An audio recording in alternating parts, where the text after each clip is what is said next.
That is a crazy game. Yeah, and let's touch on that and let's bring that back into the interview because I mean I think it's really important to be financially compliant with everything that's going on. Like, because there's all these regulations, and you got to be Hmm. compliant, and you can't, you got to be careful with the advice you give, otherwise it can come against you. Maybe Leonardo should have, settled this mumbo jumbo. But I mean, how important for you is it? And how different is it for you now? Because now you're self-employed, right? Yeah, I'm Self-employed, self-employed. it's a different kind of game. You have to be more careful, more strict. How has that been for you? No. Well, I think the market or the industry is kind of moving in that direction Okay. because over the last couple of years we've had a lot of. There's always one trading activity that is causing problems. So when I was trading, it was carbon credits. That was one of the big things at the time Hmm. that was causing a big problem. Hmm. And the concern was actively putting clients in the wrong investments that they couldn't get their money out of. Okay. Um, and obviously the caveat, past performance does not indicate of future results and all that kind of stuff that you have to say. I think now the difference is I'm dealing with a lot more bigger pots of finances, and I'm dealing with a lot more areas like pensions Yeah. and mortgages Okay. and insurance, stuff like that. Yeah. So the the main focus is about uh, giving the right advice. Hmm. I feel that if you're in a position to give the right advice, then you're fine. And Hmm. and it, but it's again, it is still driven by the client because a lot of it is based on what the client tells you. That takes away pressure So from you, I can imagine, right? yeah, Mm. yeah, because I can only go off what the client tells me, Yeah. and it's my job to get the right all the information out of them to get as much from them as possible. Yeah. But if they only tell me one side of the story and I advise them based on that side of the story and something happens to them, Yeah. then they would have to take some responsibility in that as well. That makes sense. So that's the fear at the moment with financial advisors. For us, it's important that we're having the conversations with our clients or individuals and getting an overall understanding of what their situation looks like. Mm. Whereas back in the day, it was there was almost an element of I care, but I don't really care. I just Yeah. need to know you have the money to make the trade. Okay, yeah. So it was a As different, long as different you have the money to incentive, make the different trade. motivations in the Yeah, past. Because obviously, I guess in the past, maybe if you were younger, you're a bit more kind of money driven, a bit more greedy. But yeah, in the present day, you're more kind of like purposeful. You want to see your yeah, clients, succeed because it's also your success, and you also yeah, want to keep a good reputation as well. I'm sure reputation is really yeah. important in the industry.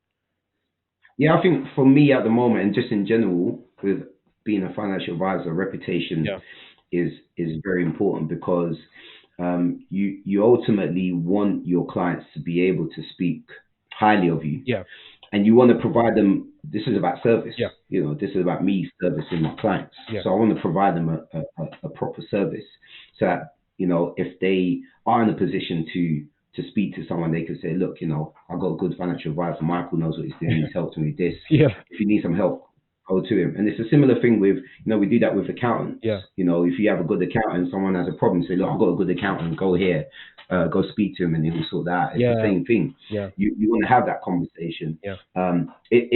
With the broken side of things, Uh-huh. it's so fast paced that today you could be the hero, tomorrow you could be the villain. Do you know what I mean? Yeah. The client could love you one day and then the next day they can hate you just off the same trade. It's different You because know? it's a more of a short term thing, isn't it? Whereas with Yeah, financial planning or wealth management, whatever, that's more kind of long term. So it gives you opportunity to kind of build relationships and build a reputation that yeah, needs to kind of get even more clients. And how's that been for you? Like getting clients. Have you had to really kind of prospect, really, really hard to get clients? Because I mean, you're looking for a certain persona, you're looking for a certain candidate, maybe someone that earns X amount, that that is in this kind of situation, that yeah. wants to get to this kind of goal. These are kind of people that you're kind of looking for to work with, right? Yeah, I think for me, the one thing that I'm trying to really focus on is if I was to be honest. Yeah. I want to find a lot of people that are like me, that look like me, that are in the same kind of situations that I'm in, with family, young family, trying to build for the long term, Yeah. and haven't always had that education. Mm. A lot of the reason why I understand how to consider going about things is Hmm. because I'm now in the position to speak to people about financial advice. Yeah. Prior to that, Hmm. some of this stuff nobody told me. When I was a True. broker, I don't remember a financial advisor coming to me and telling me, "Hey, you need to put your money here and you need to True. do this." Yeah. Do you know what I mean? So I think I kind of think about it from perspective of what would um, Michael the broker would have wanted. What would I be saying to that guy in terms of what kind of advice Yeah. would I be putting in place? Hmm. And that's what I want. So especially being a minority to some extent, in terms of Yeah. being black. I don't think it's always about the color, Hmm. but when you are in a position where you don't always see people that look like you Yeah. in those kind of scenarios or No those worries. kind of positions, Yeah. you don't always feel that those areas are for you. And Mm. I'm basically here now to basically tell people that, yeah, wealth management's for you as well. You Nice. know, Nice. you can have the conversation. There's Mm. nothing wrong with having. This is what we If need. you want to find if you want to find a financial advisor, um, these people out there to help you because they have been helping our white counterparts and all the other individuals exactly the same way. So what's stopping you from having that conversation and having someone like that to help you with your finances as well? That's very encouraging to hear. I have to, give you a little snap because it's so true, especially over the past 12 months or so.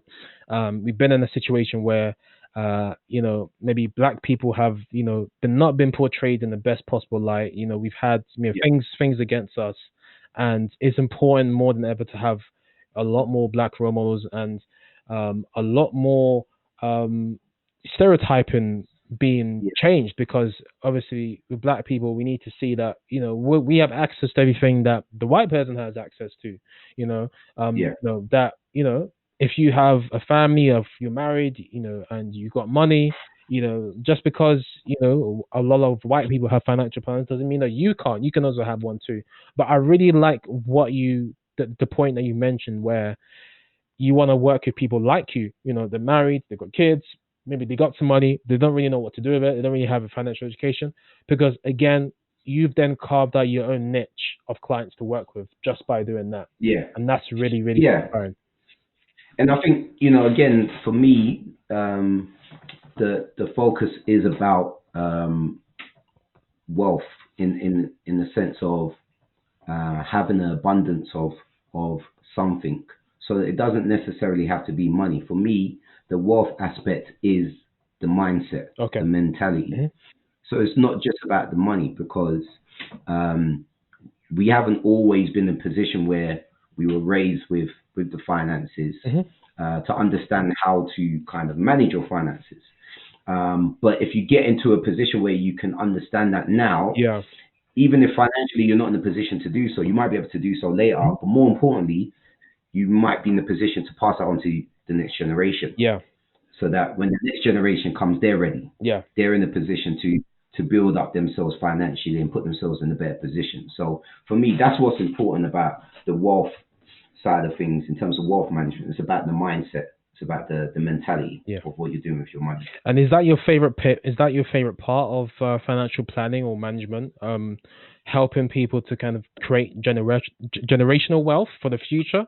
Because I want to go back to another point that you mentioned on that article. Again, I'm going to put it in the show notes because it was actually pretty good for someone like Mm. me who is not very clued up in this industry, where you mentioned how obviously the average black household or average African household may only take in maybe 24K, whereas with the Asian household, the average Asian household could take in over a quarter of a million Yeah, because they all stick together and they bring their finances yeah, together. They buy a house, they buy a property, maybe take the equity out, put it into another property, and they just rinse and repeat. yeah, Right.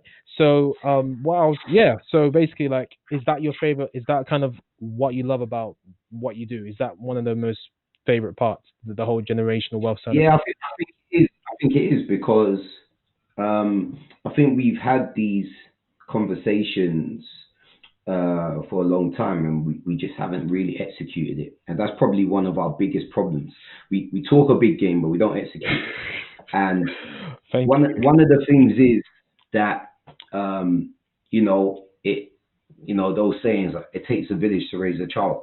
Yeah, These are the kind of things that our parents were doing way back when, yeah, and we just haven't figured out how to do it with our generation. true. And a lot of it is about working together, kind of bringing our money together Yeah, to build things, and that includes in the family as well. And this is why, when you touch on that point, um, our Asian Indian counterparts are winning because they are actively in the household together. And there might be 10 of them in there. I don't know. You know what I mean? I'm not going to question where it is, but they're together and they have all their money together yeah, and they're building together where it's quite easy for us as a community to, you get to your teens and your 16, 17, and you already want to kind of leave the household and be your own man, or, kind of find your own place, or you mm, get kicked out, yeah, and then before you know it, you're on and you're trying to figure things out. yeah.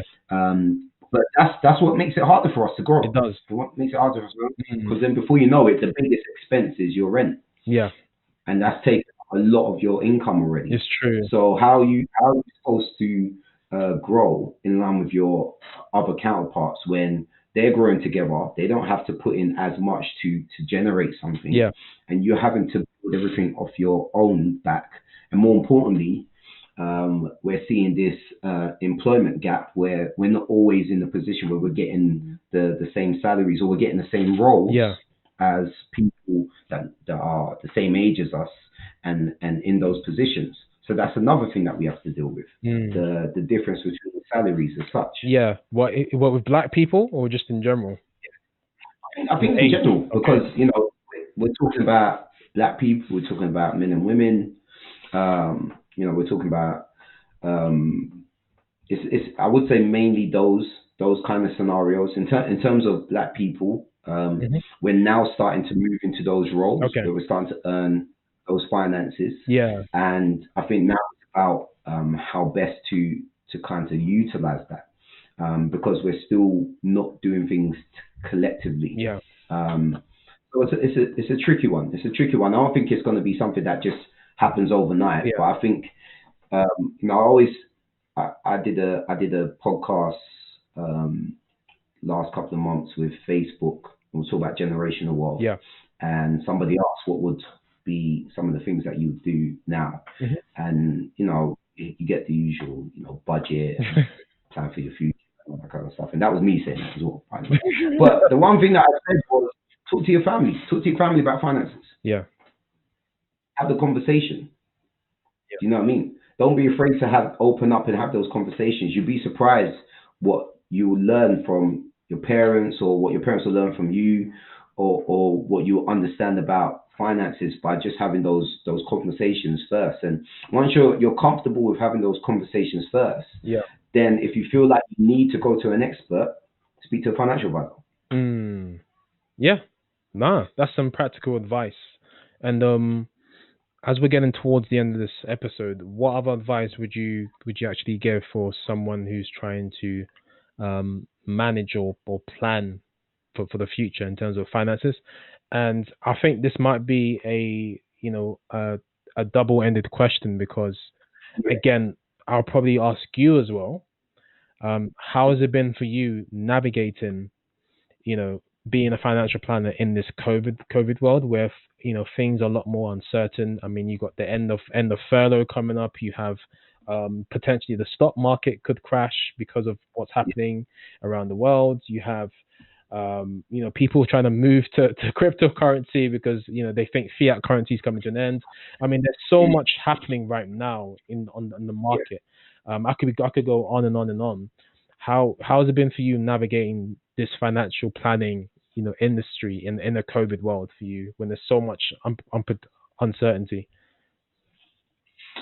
It hasn't been easy Mm, because mm, what tends to happen is, this is where people start to come to you because we're now in the panic zone. Yeah. So people are now coming to you expecting either a get rich quick scheme or a solution now to solve things in most cases. That's interesting. And the reality is, Yeah. my job is to plan ahead. Yeah.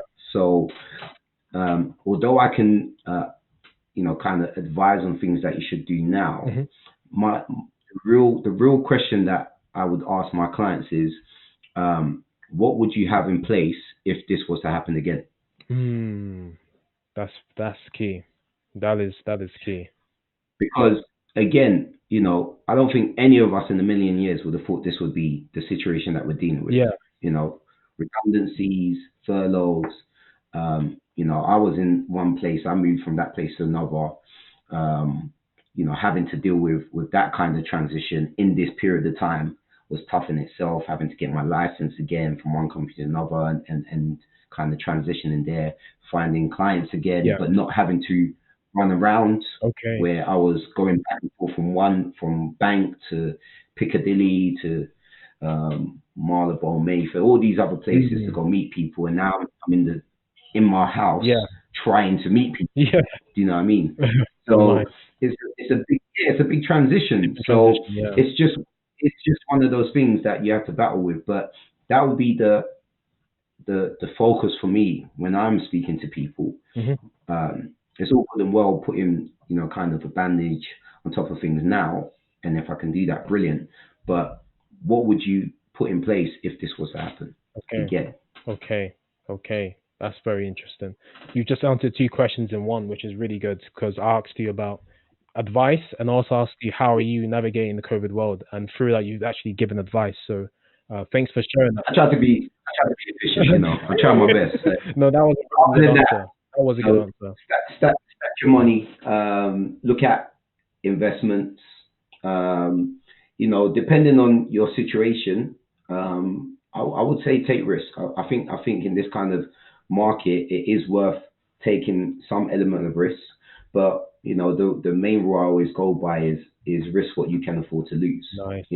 That's always been the rule that I've looked at when I was a broker. It was always the rule that saved me when I was trading people's money, because you have a lot of people that they almost transition into gamblers because of the fact that they just want to trade. Yeah. They don't care what it looks like, and if it goes bad, then you get the sob stories like that was my daughter's education, man. I needed that. I told you to only trade what you can afford to lose. So if you're putting in money that you might need for the boiler, or you might need for the kids or for the car or anything, should you be using it? You need a contingency account as well. You need contingency funds as well, which is very true. I mean, we can go on and on and on, but I'm going to start to bring this to a close. Who would you say has inspired you in general? Like when it comes to finance, usually in the same conversation, you may hear people like Warren Buffett. I've been listening a lot. Well. I've been listening a lot to an entrepreneur called Neil McCoy Ward. He's a British entrepreneur, but I mean he's very good when it comes to finances and economics. He's got a huge YouTube following as well. I mean, who would you say, or what kind of books? Who would you say you've kind of looked to kind of help you navigate this financial realm? I mean, I guess from Warren Buffett has always been a key one for me. The one thing I always remember seeing from him was, kind of save first and spend what's left after. Yeah. Which was something that kind of drilled into my head from an early age. Wow. So that was always something that I looked at there. But I guess the other person, when I think about it now, is my mum, really. Same. Only because when I think back at the stuff that she used to tell me to do with my money, I was like, nah, I ain't got time for that. Nah, I'm busy. Like, go buy land. Go do this. And then, when I think back, it was the right advice. It was the stuff that I should have been doing. So, and she was someone that was always saving. Same. And I think the kind of the contrast. Yeah. I always saw my as the spender. I wouldn't say he was a spender, but Okay. I think there was always the element that if I wanted to buy something, I go to my dad, and if it was about putting money away or kind of saving, Yeah. it was my mum almost. So Mm. that's kind of how I thought about it. So yeah, the moral of the story is, mum's always right. You know. You hear that, Mum? Mum, you're always right if you're Mum's always listening. right. Yeah, Yeah. I can relate. I can absolutely relate to you, man. With my parents, in a sense. Actually, both of them are very good with finances. Yeah. And yeah. What was I gonna say? So I was asking to ask you. So we have all these apps. Have all these softwares. We have all of this. Yeah. We have the access to the internet. I could go on. I could list a whole bunch of tools and videos and stuff, YouTubers, etc. Why should we still have a financial planner before you bring this to a close? Because you can put all your information into an app. Yeah. But the app can't tell you what you should do if your situation changes. Mm, powerful. Okay. So it's all good and well using these apps, and it's serious. It's a real thing. Real thing, yeah. And naturally, there will be at some point where there will be ideas to automate kind of financial advice. But an app can't tell you what they think you should do Yeah. based just for you. What's important to you. Okay. An app doesn't do that. An app tells you what makes sense to do logically. Oh, at the moment, that's what it would do. I'm working with people about potential financial tools, and you see a lot of financial tools out there as well that are very useful. But an app won't always tell you that you need life insurance because of certain circumstances that are going on in your life. An app won't tell you that maybe you don't need to buy that car because you told me that something else is more important in your life. Because you want to get married and you're trying to put some money away for that, or True. you want to buy a house. True. So you need that conversation. You need to have that interaction with someone for them to understand what your situation looks like. So, the app will show you what your money looks like, but it won't always tell you how best to kind of interact with it.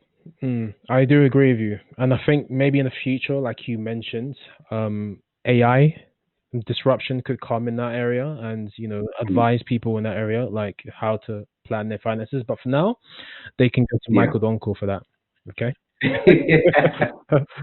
Yeah, I appreciate that. Well, and like you said earlier about my website, the website's there, michaelgdonkor.com. yeah. That's my personal brand. That's there for people to see me, to understand what I do. Okay. I also do life coaching and financial coaching. So from that website, you can get a good understanding of, Perfect. kind of areas I specialize in, and you can reach out to me. Perfect. Yeah. And any other tools apart from website they can reach out to you? LinkedIn, maybe? LinkedIn, yeah. I would probably say the best place is LinkedIn. LinkedIn is where it's at these days, man. Yeah, that's my specialty. Instagram's there, but I'm really lazy with Instagram. I'm more of a LinkedIn person, like a medium form content kind of guy. You know what I mean? Yeah. And the algorithm's better as well. I can give you a full blown message Yeah. on LinkedIn. I don't want to look like I'm sliding in your DMs and I'm getting in trouble.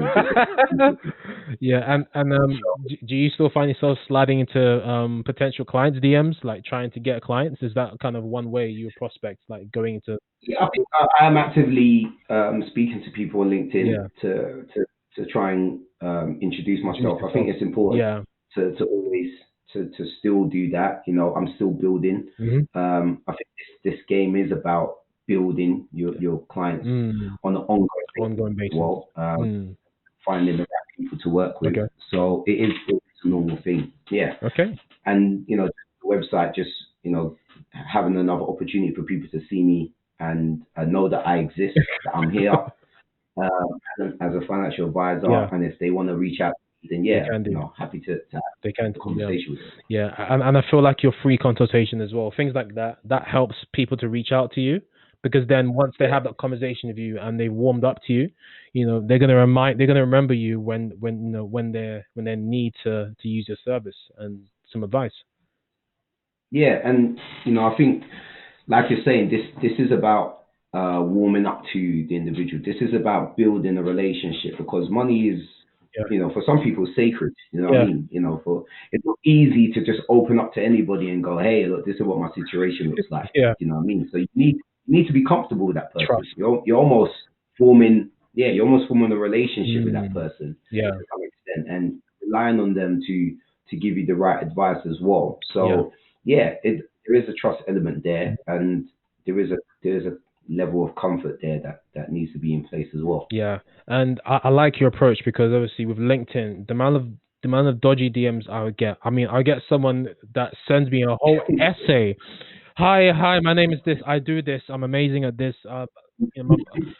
Literally, it's a long essay, and then I can't be bothered. What happens is, cause the message is so long, you just can't be bothered to read it. You Yeah. just close.